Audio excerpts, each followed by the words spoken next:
This special session is back in order.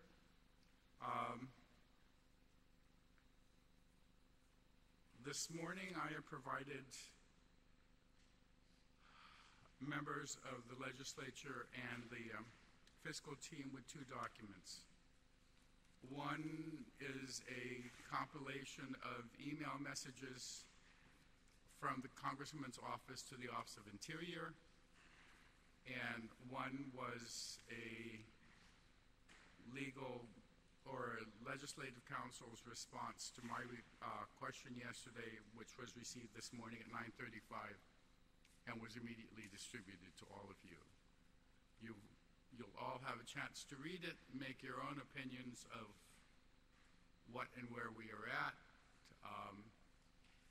We currently have two issues on the floor. We have Senator Frank's amendment, and we have Senator Mike Nicholas's motion to refer back to committee, which is put aside until after, or are the only two things that are left on the floor. What is the desire of the body? Otherwise, we move forward with Senator Frank's amendment. Senator Frank. Mr. Speaker, I think it's very important that the public who are watching this particular discussion are privy to the information that you have just disseminated to the senators and also provided representatives of the governor's office. So if by any chance there's two pieces of information that you circulated, one was from the Legislative Legal Counsel, if it's the desire of the chair to allow him to explain the nature of his letter, that would certainly clarify certain things. And then another is a response that the Congresswoman received from the Office of Insular Affairs with regards to some of the anticipated funds for Section 30. So, Mr. Speaker, I think it's very important that at least we allow the audience who are watching a good understanding of the documents that we presently have before us. So I would like to move that we suspend any discussion on my amendment that is presently before the body and to allow the chair to provide clarification in regards to the two documents that have been provided, please. Thank you, Mr. Chair. Thank you very much, Senator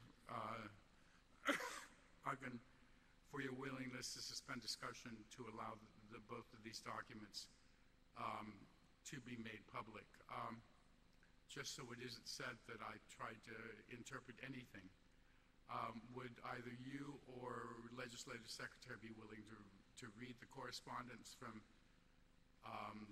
the Congresswoman, and legal counsel can himself read his memo to me?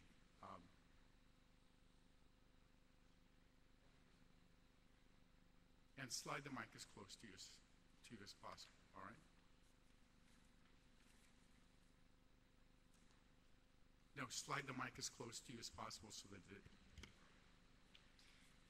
Mr. Speaker, we are in receipt of a letter from the Congresswoman's office.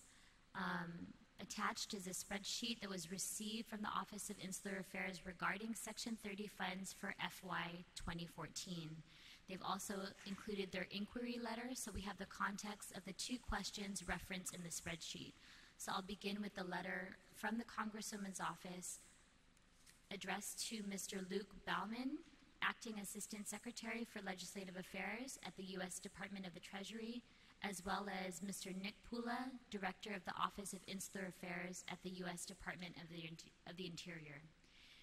Dear Mr. Baumann and Mr. Pula, I write to request your assistance regarding the Guam World War II Claims Fund and the applicability of Section 30 funds to be deposited to satisfy the requirements of war claims as authorized by Public Law 114-328.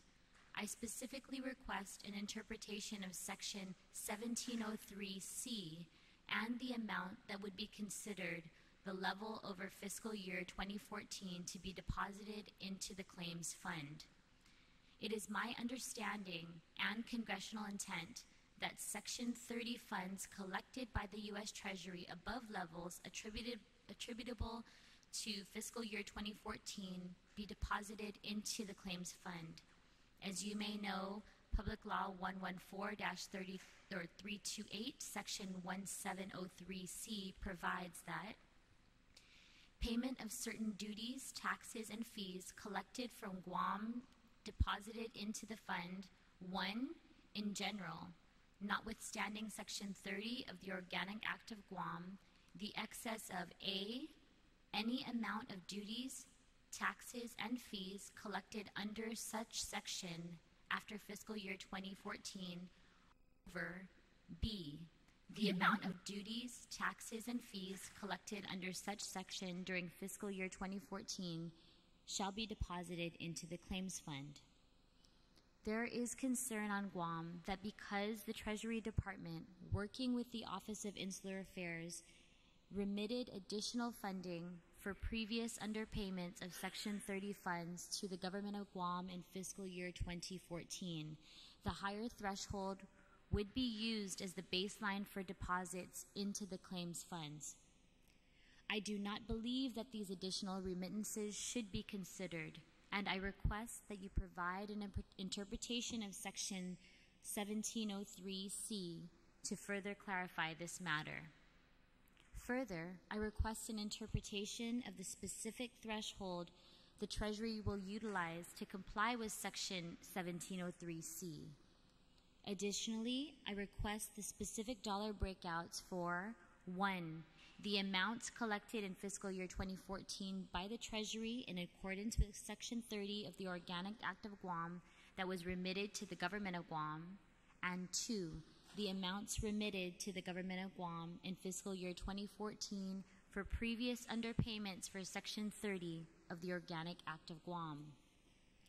The interpretation of this section is important as the Guam legislature is currently undergoing its annual appropriations process for fiscal year 2018, and Section 30 funds represent a considerable portion of the government of Guam's total revenue. Our legislature's Speaker and Chairman of the Committee on Appropriations and Adjudication has requested that I provide him with this information to ensure that the legislature is able to accurately consider appropriations for FY18. I hope to provide him with the most accurate interpretation and specific dollar threshold so that he can properly inform his colleagues of what should be expected to be available in Section 30 funds for FY18. I appreciate your attention and assistance with this matter. Sincerely, Madeline Burdallo, Member of Congress. And attached with is a spreadsheet of Guam Section 30 amounts paid by the Interior Office of Insular Affairs. The response to question 1, the Office of Insular Affairs remitted $6,603,100 in total for the amount of duties, taxes, and fees collected during fiscal year 2014. And the response to question 2, the total amount remitted to Guam in fiscal year 2014 for previous underpayments is $48,739,278. Thank you, Mr. Speaker. Unless there's any objection,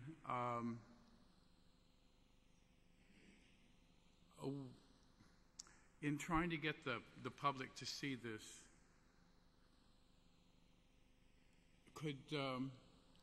would it be appropriate to make this an addenda to the committee report on what asks and have it uploaded immediately? Okay, so unless there's any objection, I will instruct legislative staff to have both documents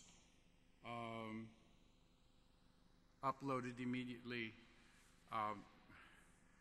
because Madam Secretary has read the response to the questions, but there's breakdowns that may be difficult to explain or read over the ear to have everybody understand. But if it's uploaded immediately onto the legislative website, and is part of the committee report for 1S, then at least the public is made aware of it. There was a second document that I provided, and it is Legislative Council's memo to me, and I'll just have Legislative Council read his memo. Council? Are they here?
So just read it. Good morning. Good morning, Speaker Cruz. You have asked whether enacting Bill 1S, with its language of appropriation over Section 30 monies, would prevent the legislature from legally recognizing the same Section 30 monies as available for appropriation in the FY 2018 budget. While this is a complex question that warrants further research, the following is our initial review of and response to the legal issues implicated by your question. First, as a general matter, Guam law prohibits unfunded appropriations. C2 GCA Section 9101, quote, all bills that have an effect upon the revenues or the expenditure of any funds of the government of Guam shall identify a specific funding source for which funds are in fact available. Emphasis added. Thus, the enactment of Bill 1S with its appropriation of Section 30 monies may prevent the legislature from appropriating those same monies in the FY 2018 budget if they are not in fact available at the time of enactment of the budget. For instance, if the Section 30 monies appropriated in Bill number 1S are still encumbered by the time the Budget Act is due, August 31st, 2017, per 2 GCA 2109, then they would not be, as the aforementioned statute requires, quote, in fact available. That said, the legislature is always free to abrogate any earlier laws or could simply insert the necessary notwithstanding clause into the budget in order to cure the defect, which would not be inconsistent with current practice.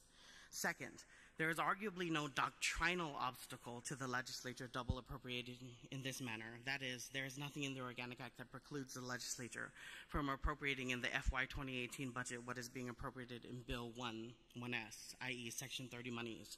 To be sure, unlike in other jurisdictions where the requirement of a balanced budget is enshrined in their respective constitutions, there is no similar requirement in the Organic Act. Again, apart from the aforementioned 2 GCA 9101, there seems to be no law precluding the legislature from doing what you have described as a double appropriation. Note also that, at least theoretically, the appropriations at issue for the TRAN, for the Tax and Revenue Anticipation Note, and that anticipated for the FY 2018 Budget Act may not be in conflict inasmuch as the funding source, Section 30 monies, remains ultimately unknown until received. Third, another issue that remains unclear is what impact, if any, would Public Law 114328, which includes the Guam World War II Loyalty Recognition Act, and which was signed into law by President Obama last year, have on Section 30 monies to be remitted to Guam going forward. The federal law mandates that any monies in excess of the benchmark amount, an amount that remains the subject of controversy, are to be directed to a fund from which claims will be paid out. Additionally, it is unclear when this law will take effect. This issue is a complex and should be further researched. Fourth, there appears to be at least one scenario of which the legislature should be aware. Say that Bill number 11S is enacted into law. Then say that later this year, that when the legislature is set to adopt the FY 2018 budget, it is the case that the TRAN is not yet paid off and the lien on the pledged and appropriated Section 30 monies is still in effect. Now say that the legislature wishes to proceed as it has done in the past and simply appropriates the same Section 30 monies in the budget. This would be problematic in light of the Contracts Clause of the Organic Act. In Pangilinan versus Gutierrez, the Guam Supreme Court invalidated a public law that unconstitutionally impaired Guam's obligations under a 1996 agreement with a private company because it violated the Contracts Clause of the Organic Act, which provides that, quote, no law impairing the obligation of contract shall be enacted, 48 U.S.C. 1421 B.J. Applying the U.S. Supreme Court's three-step inquiry that governs challenges based on the Contracts Clause, the court invalidated the law because it operated as a substantial impairment of a contractual relationship and was not adequately justified. In other words, if the FY 2018 budget purports to appropriate monies already spoken for and monies that figure as a material term of a contract entered into by GovGuam and relevant third parties over the TRAN authorized in Bill number 11S, then it may run afoul of the Contracts Clause. Although further research is likewise warranted on this particular issue, suffice it to say there is at least some precedent on this issue that should heighten our caution with respect to enacting laws, arguably including a budget act, impairing contracts. Finally, given the complexities of the legal issues implicated by your question, we advise that you also seek an AG opinion on this matter, as is your right under Guam law. C5GCA 30107, quote, the Attorney General shall also, when requested, give without fee his opinion to the legislature or members thereof regarding matters relating to enacted laws or the status of case law on a given subject. We hope that this initial review assists you in your deliberations on Bill number 11S. I understand that there is a request by the minority for a recess at this time. We will be in recess.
Committee of the Whole is back in session. I believe there's been a request by the minority to have the administration respond to what has been provided, so I'll agree to it. Thank you, Mr. Speaker. It is the steadfast position of the administration that up until the receipt of anything contrary to the information that we had received from the Office of Insular Affairs, that the number that would trigger any war claims funding was $120 million.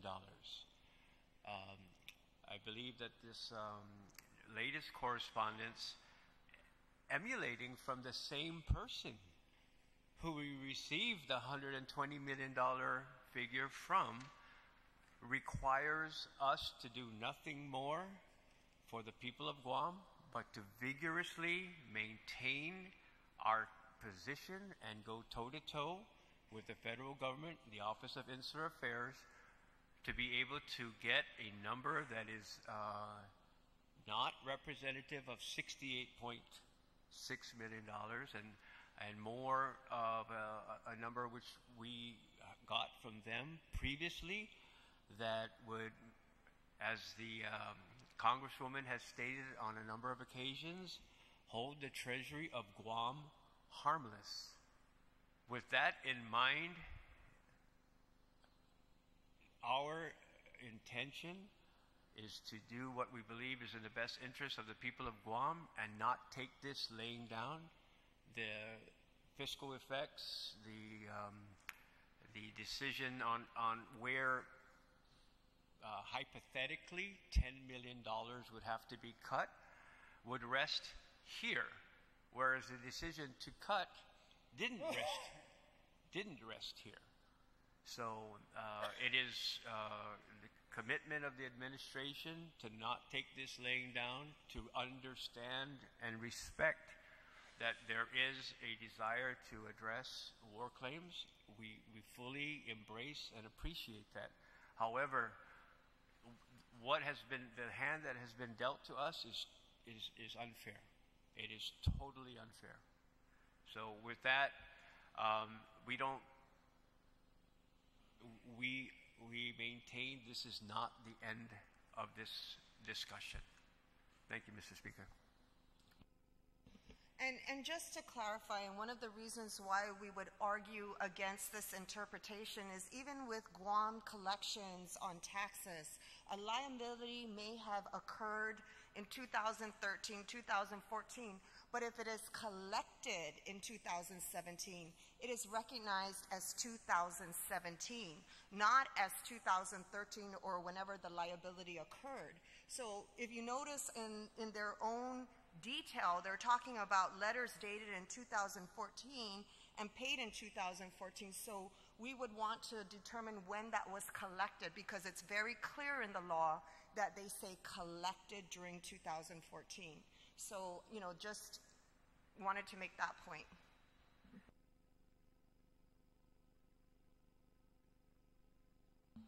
Senator Morrison? Mr. Minority Leader, anything else? No, thank you, Mr. Chair, for allowing the administration to provide responses and put it on the record.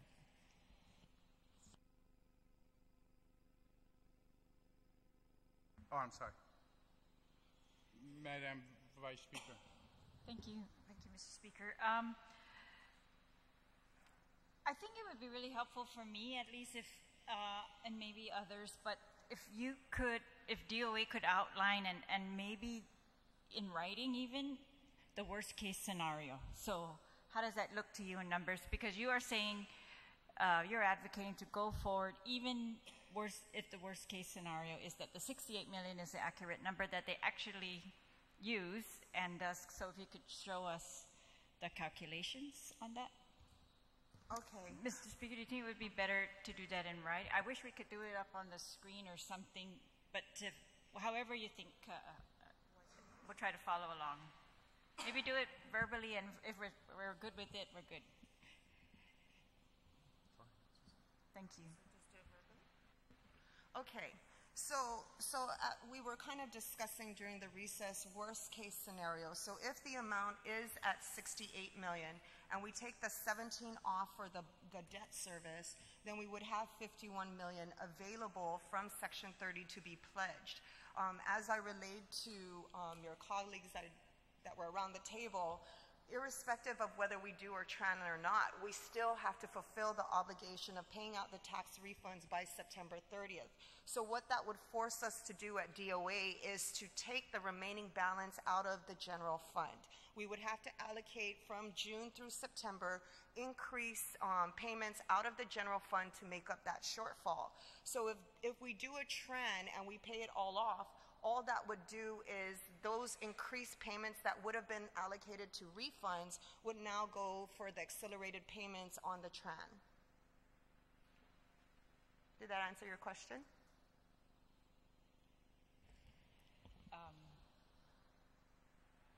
We're borrowing 75 million, but we're only really going to get 51 million in cash. Is that correct? No, we're borrowing 75 million, but we're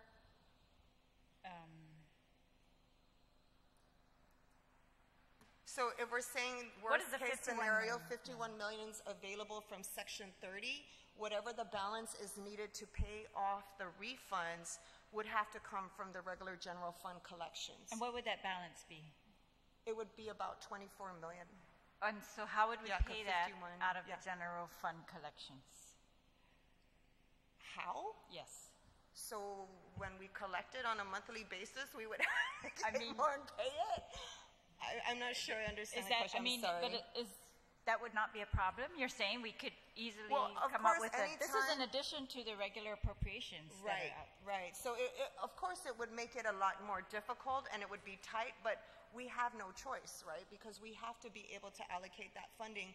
As I mentioned to you, there is already a budget reserve that's been in place since the beginning of the fiscal year.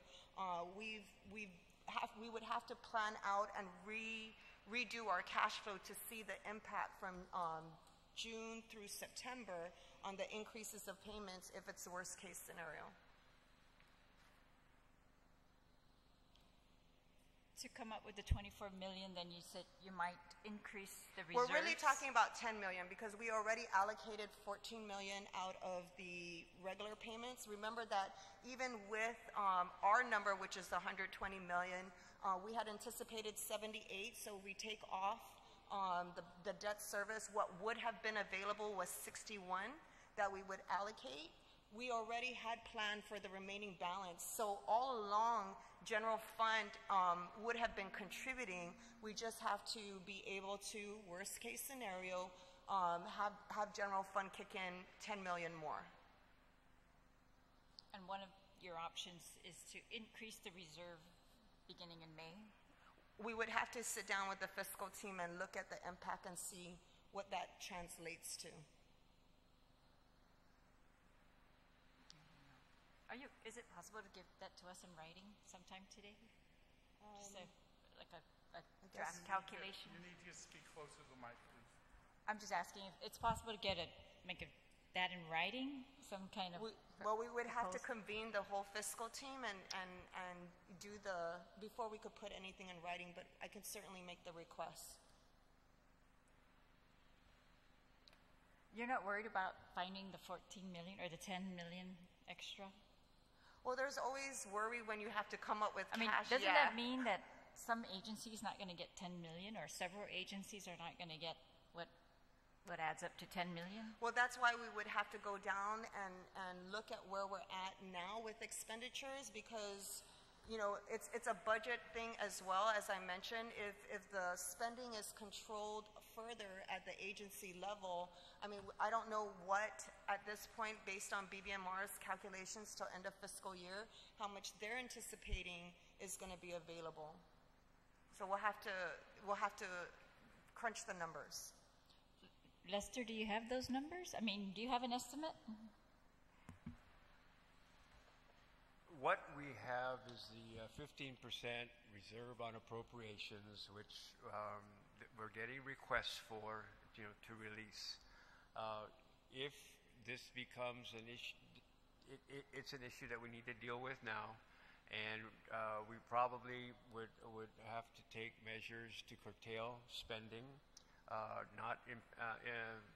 trying not to impact government operations, but some discretionary funding levels and some requests would have to be denied, so that we would be in a position to end the fiscal year in a place that we all want to get to. So what is that number today? I don't have that number. You've got very good questions. The only problem is that they're the kind of questions that take a considerable amount of time to research and to properly address. But in theory and in practice, we do impose the 15% reserves. We are in a position now because there is a lot of there are a number of requests for release of reserves, which we can utilize BBMR authority and say no to. So we can begin the process to ensure that we have the necessary funds as your worst case scenario may play out.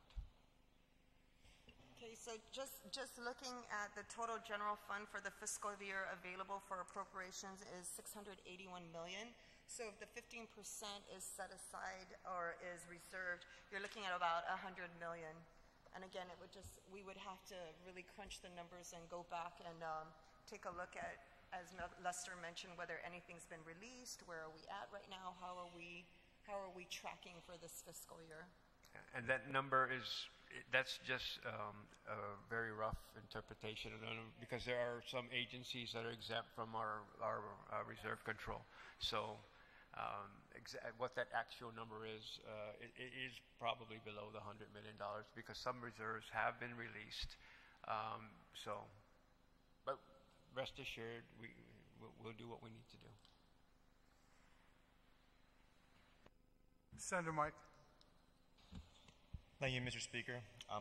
In light of the information that we have received, I would like to, at this juncture, withdraw my motion to refer the bill back to committee and yield to a motion to rise and address the measure.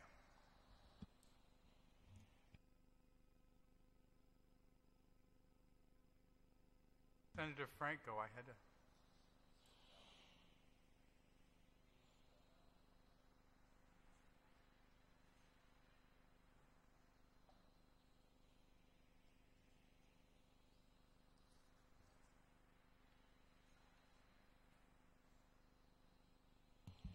Mr. Chair. Mr. Chair. There's been a motion by Senator San Nicolas. He's withdrawn his motion to send the bill back to committee and actually made a motion to rise. But we still have your amendment on the floor. Do you wish to continue with your amendment? Thank you very much, Mr. Speaker and fellow colleagues.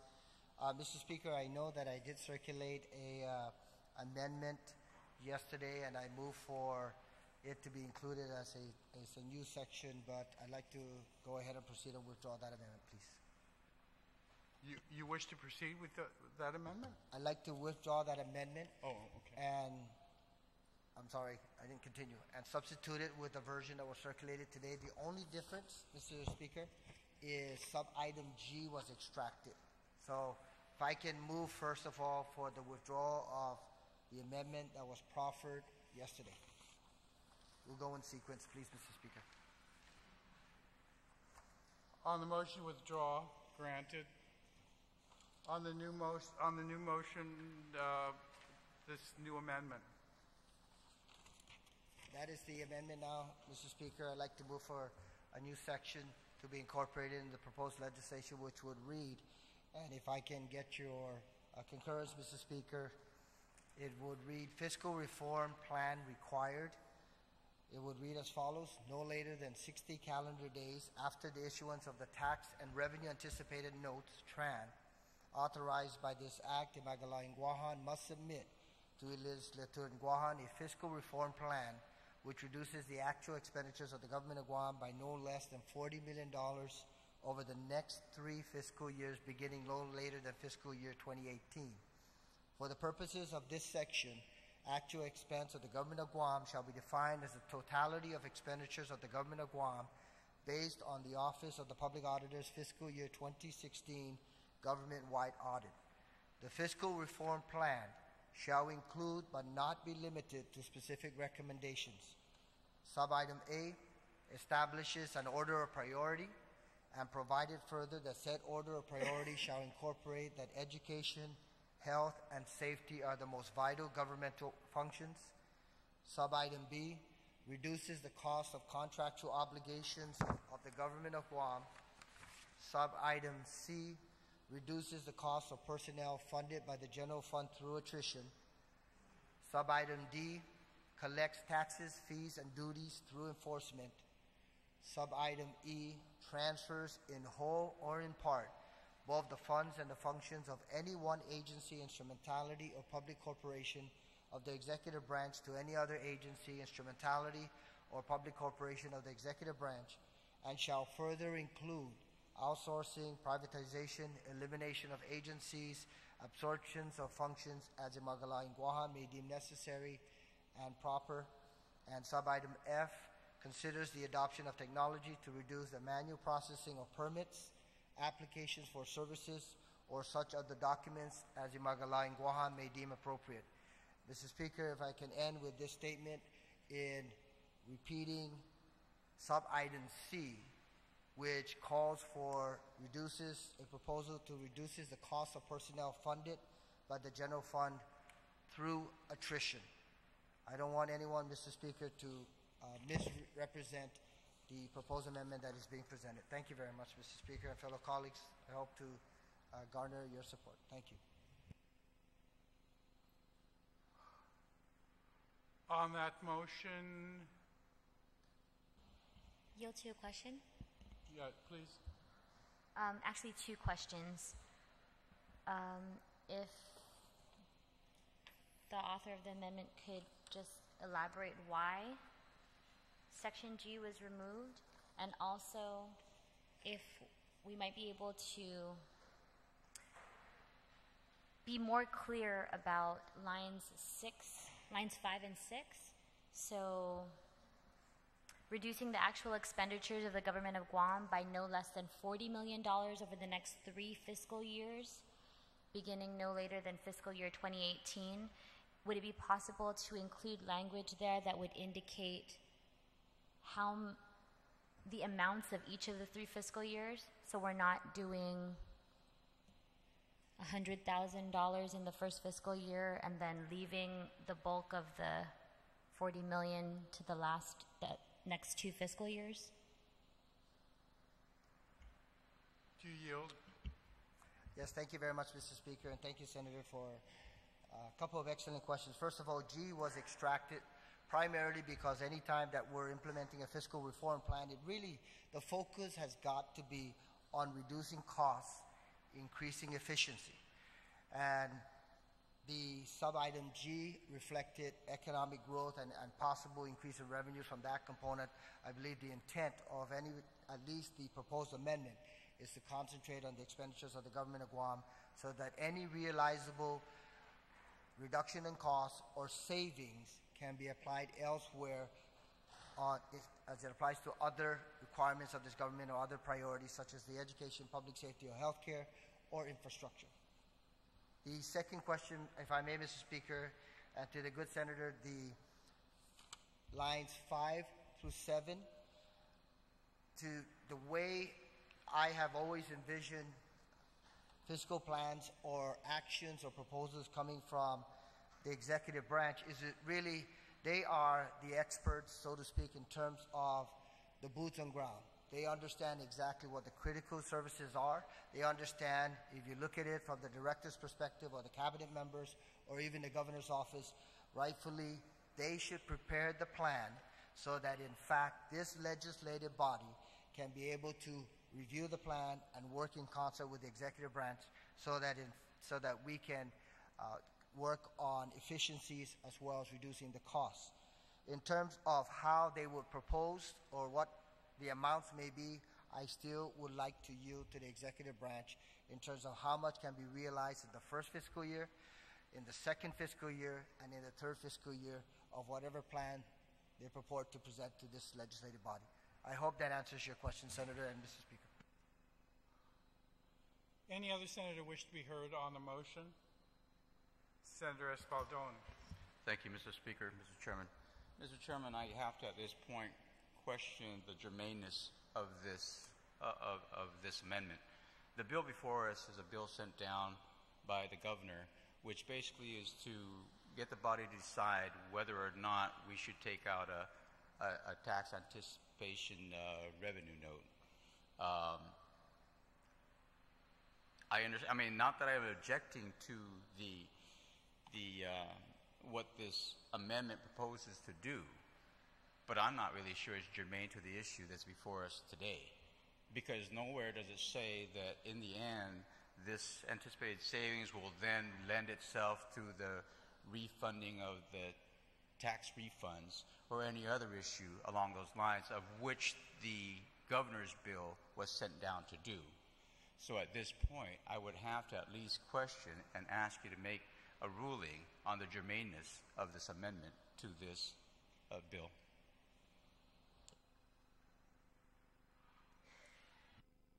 Did you wish to respond, Senator? Yes, thank you very much, Mr. Speaker. And to the good senator who brought up the question of germaneness, I believe that any time that this government is moving in the direction of acquiring resources through either borrowing, that there's got to be a recognition and a concerted effort in reducing costs also. We know that this is a proposal that would borrow, even if it's for short term of 4 months or 5 months, but the reality is we've got to be able to begin this process. And I have to say this much, that there are certain agencies that already have been part of an executive branch reform. Looking at the Guam Museum, looking at the Guam Public Library under the Department of Chamorro Affairs, certainly that's a move in consolidation of resources, and I certainly hope that we can press forward with this particular initiative. I understand, Mr. Speaker, you have a ruling, and I just want to share that. I feel very strongly we need to begin, if not through this piece of legislation, reflecting fiscal reform in this government.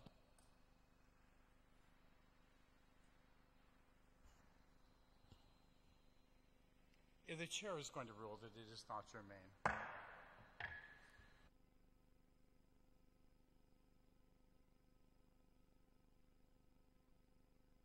I mean, it's an excellent proposition, but I really... Mr. Speaker, if I do have one more amendment that I'd like to proffer, if I can get a 1-minute recess. Please. Thank you, Mr. Speaker.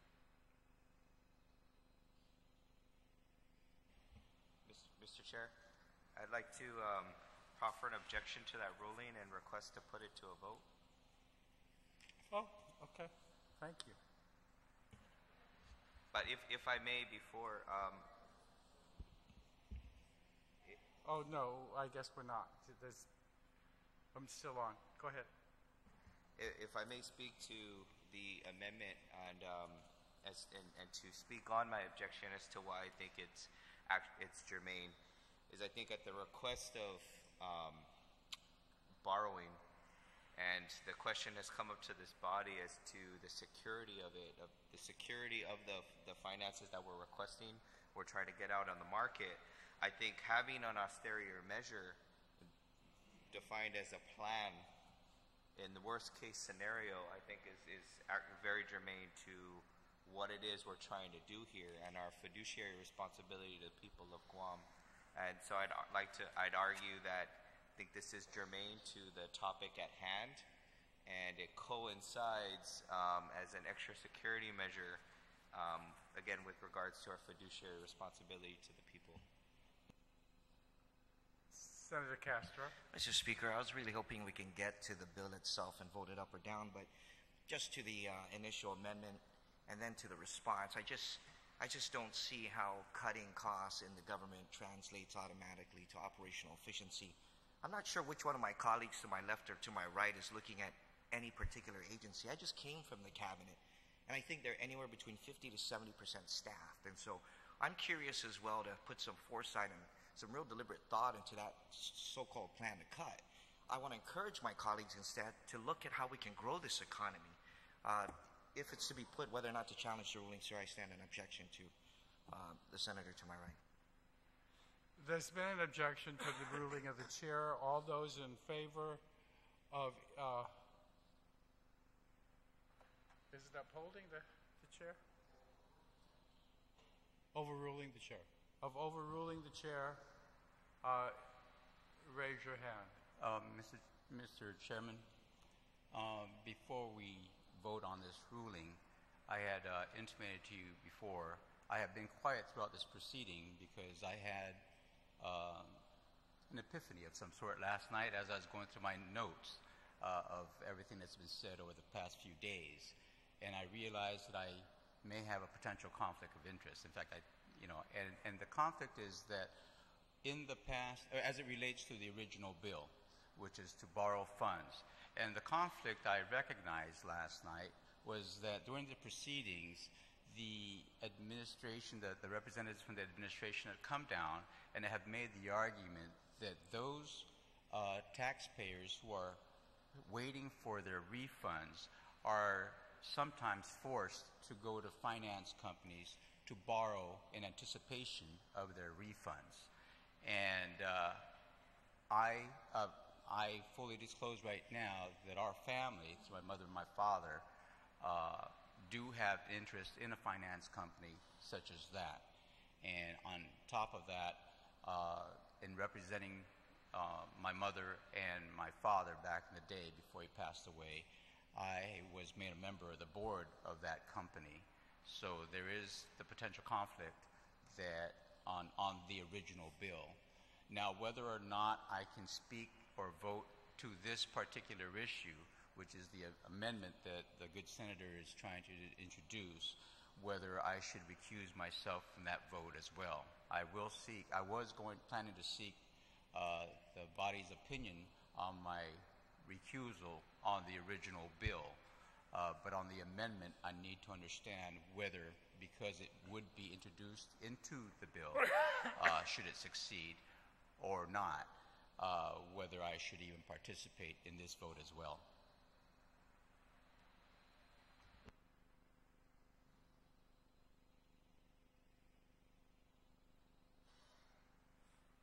Should the member be recused from participation in discussion and or voting because of the stated potential conflict of interest? All members who believe that the member should be excused, please raise your hand.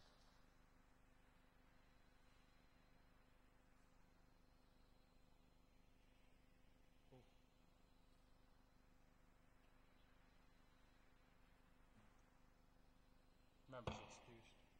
Members excused. 1, 2, 3, 4, 5, 6, 7,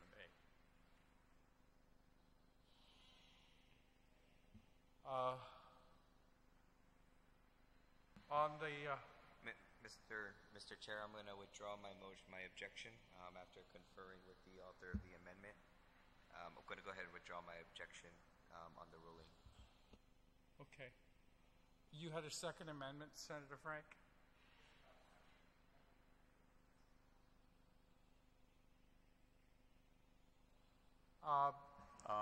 Point of information then, Mr. Speaker. Now that I have been voted to be excluded from the vote, then I would imagine that even my objection perhaps was out of order. Perhaps I should have asked for the vote prior to my objection, okay, or at least the question. You weren't forced to. You requested, and we agreed with you. All right. So. Okay. No, that's fine. Okay. At this Thank point. you, Mr. Speaker. No further parts of the discussion or a vote. With Senator Frank Guggenheim withdrawn his attempt to try his second amendment, there is now the motion to rise to vote Mr. Majority Leader.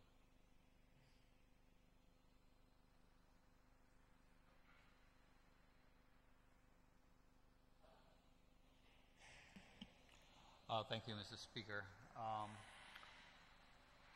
So we have a motion to rise from the Committee of the Whole. There being a motion to rise from the Committee of the Whole to vote. Any objection?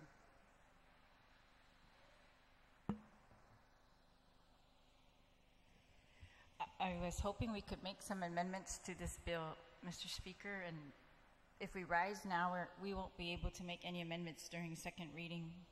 We'd have to accept the recommendations as is, which are, the bill hasn't been amended at all. Correct.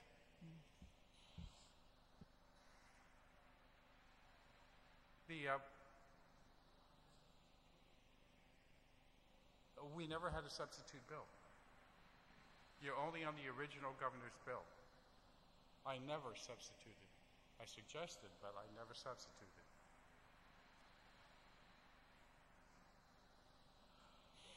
There's been an objection. All those in favor of rising to vote. I don't think that's a debatable motion. It has to have, I'm not debating, I'm just subjecting. I think you have to move to rise with a certain recommendation to pass or to not pass or whatever. That isn't that correct? For a motion to rise from the committee with a recommendation, so when we get to second reading, we either accept that recommendation or it dies. I understand that there is a motion to pass. There should be a motion to pass with a recommendation to do either pass or to not pass. I have not been able to get a reading from anybody as to how this vote is going to go. If we vote, I don't know.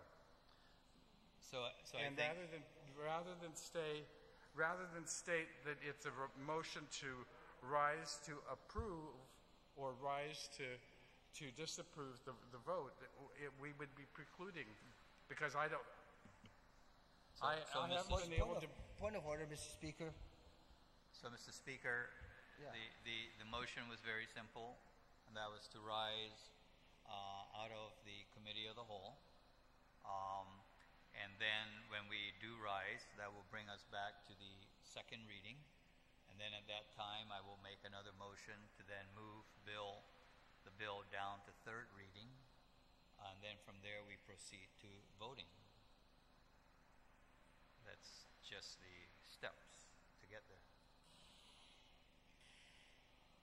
Yeah. Once we rise, we go straight back to vote.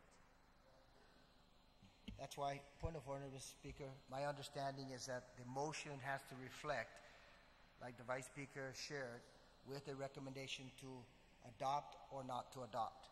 And then we vote on that motion.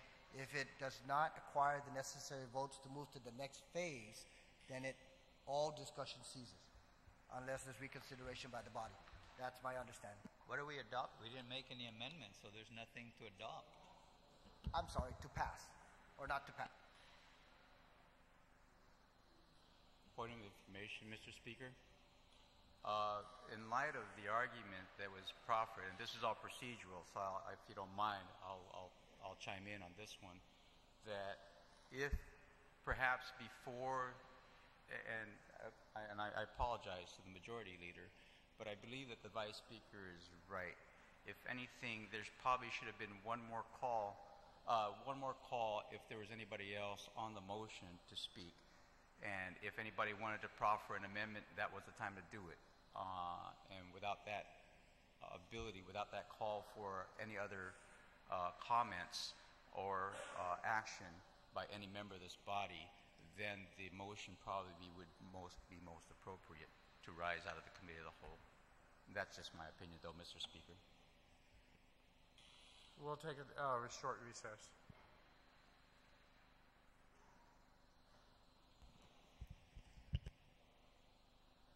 Just a short recess.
legislature's back in session. I mean, the committee of the whole is back in session. Mr. Majority Leader. So, Mr. Speaker, I'll withdraw my previous amendment and the new amendment, motion. And the motion is to move to rise from the committee of the whole and to place Bill 1-S into the third reading file. Thank you very much. Any objection?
Guam Legislature is back in session. Mr. Majority Leader.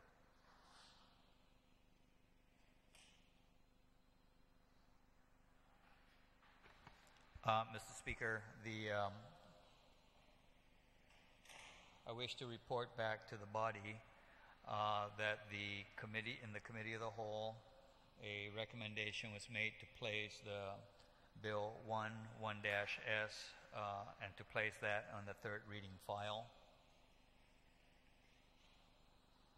With the recommendation to place Bill 1-1S as originally submitted by the Governor without amendments in the third reading file. Any objection? Roll call. Read the title. Bill number 1-S, introduced by Committee on Rules by request of Imagalahan Guahan, the Governor of Guam, in accordance with the Organic Act of Guam. Enact to add Section 1512.4 to Article 5, Chapter 1, Title 5, Guam Code Annotated, relative to authorizing the issuance of general obligation tax and revenue anticipation notes of the Government of Guam. Roll call. Senator Atta. Senator Atta, nay. Senator Uggan. Senator Uggan, aye. Senator Castro. Senator Castro, aye. Speaker Cruz. No. Speaker Cruz, nay. Senator Espaldon. Senator Espaldon, excused. Senator Esteves. Senator Esteves, aye. Senator Lee. Senator Lee, nay. Senator Morrison. Senator Morrison, aye. Senator Muñoz. Senator Muñoz, aye. Senator Nelson. Senator Nelson, excused. Senator Rodriguez. Senator Rodriguez, aye. Senator San Augustine. Senator San Augustine, aye. Senator San Nicolas. Senator San Nicolas, nay. Vice Speaker Terlahi. Vice Speaker Terlahi, pass. Senator Torres. Senator Torres, nay.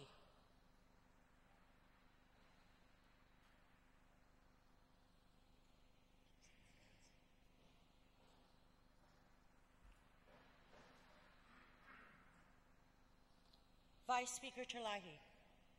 Vice Speaker Terlahi, nay.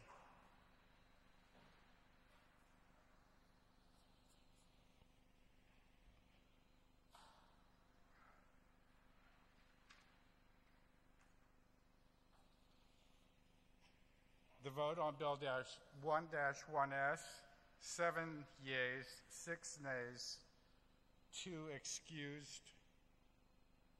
The bill failed to pass the Guam legislature. Mr. Majority Leader.